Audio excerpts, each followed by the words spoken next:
नमस्कार, मैं संजय मेरे दी महान्यूज में आप सभी का स्वागत है।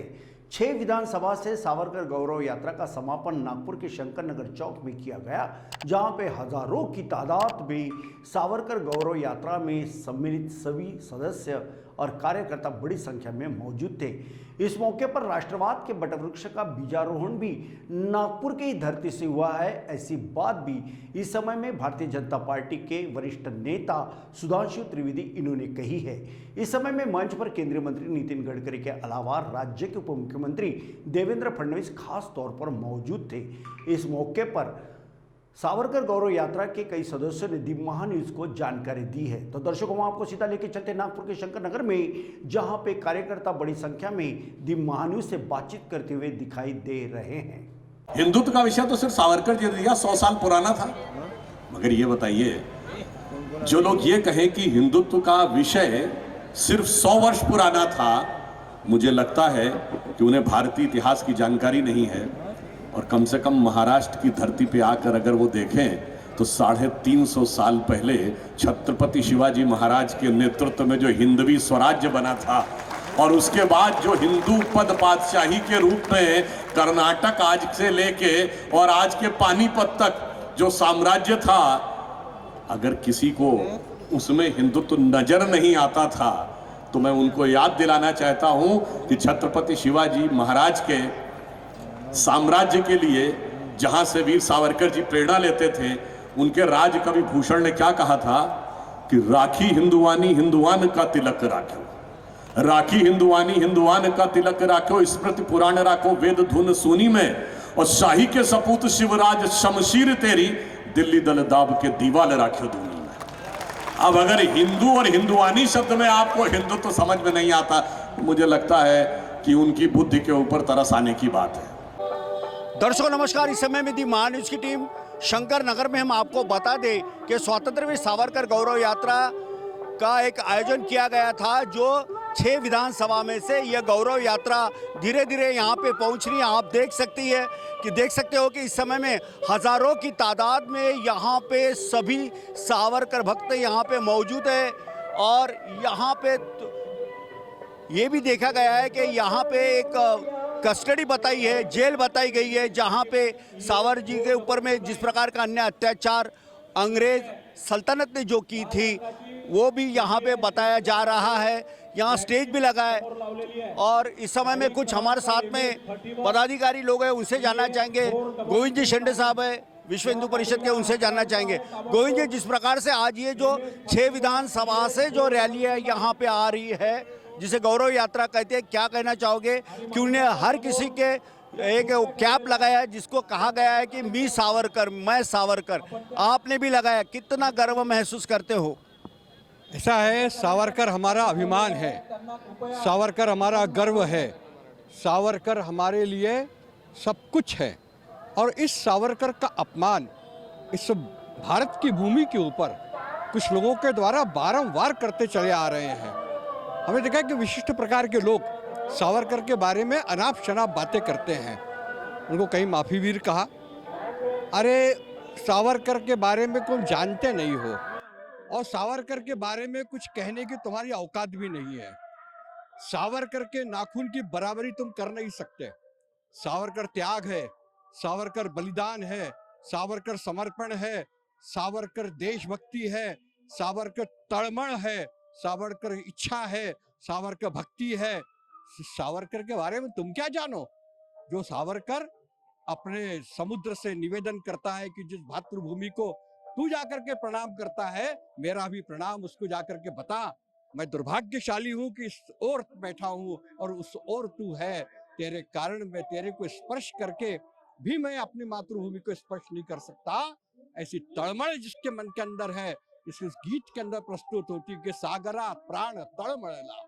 ऐसा सावरकर, उसके बारे में इस प्रकार का भाव पैदा करना ये बड़ा दुर्भाग्यपूर्ण है। सावरकर इस देश के प्राण है, इसलिए नागपुर के अंदर ही नहीं तो पूरे महाराष्ट्र के अंदर सावरकर गौरव यात्राएं निकल रही है। आज उसका समापन है। नागपुर महानगर के अंदर 6 विधानसभाएं हैं।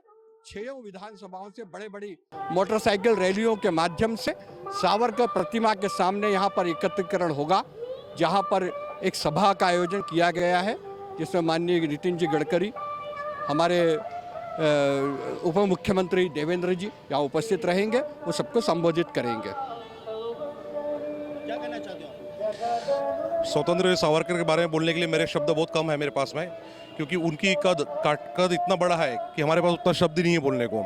लेकिन मैं ये बोलना चाहता हूँ कि जिस राजनीतिक ने अपने राजनीतिक स्वार्थ के लिए सावरकर जी का अपमान किया है, उसको ये समझ जाना चाहिए कि सावरकर बनने के लिए आज कितने युवा, कितने लोग जनसंघ रोड के ऊपर आ चुके हैं। राहुल गांधी से मैं ये कहना चाहता हूँ कि उनकी दादी ने अपने एक स्टेटमेंट में कभी कहा था कि भारत भूमि धन्य है जहाँ पे वीर सावरकर जैसा सुपुत्र उसको पैदा हुआ है।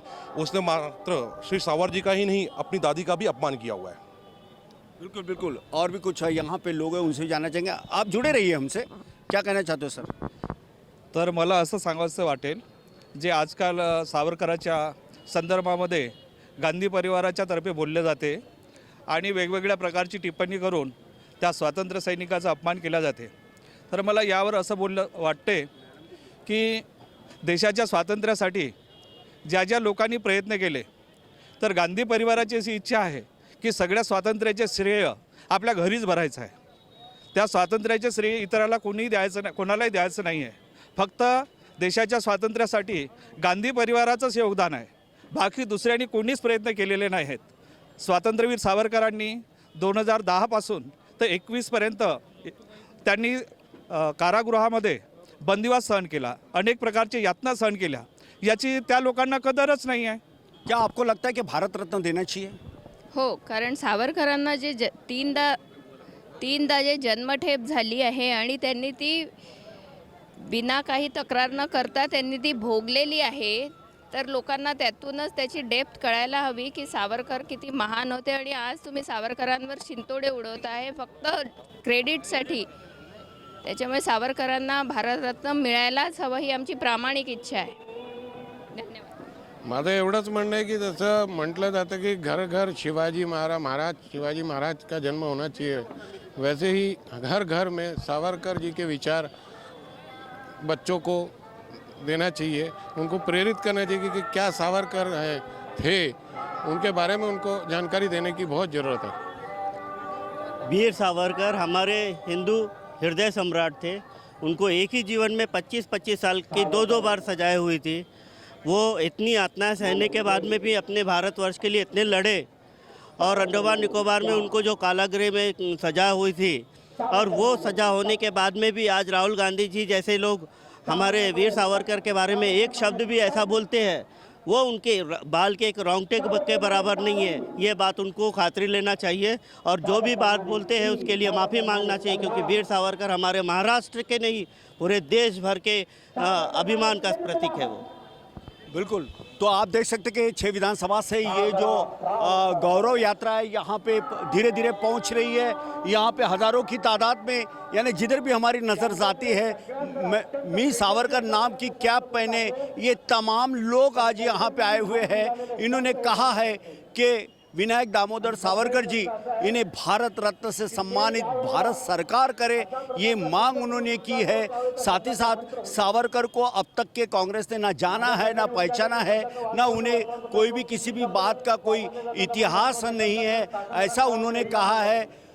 एक तरफ राहुल गांधी को राज्यसभा खासदार से निकाला गया, उसके लिए राष्ट्रीय कांग्रेस पार्टी आने वाले चुनाव में इस मुद्दे को भुना सकती है। सावरकर के प्रति जो एक आक्षेपार्ह जो बातचीत की है, उस बातचीत को लेकर पूरे भारतवर्ष में एक बवाल सा मचा हुआ है, जिसके चलते उनकी खासदारगी भी उनको छोड़नी पड़ी, और सरकार ने ये काम भी किया। आज राहुल गांधी की राज्यसभा जो सांसद है वो निकाला गया है।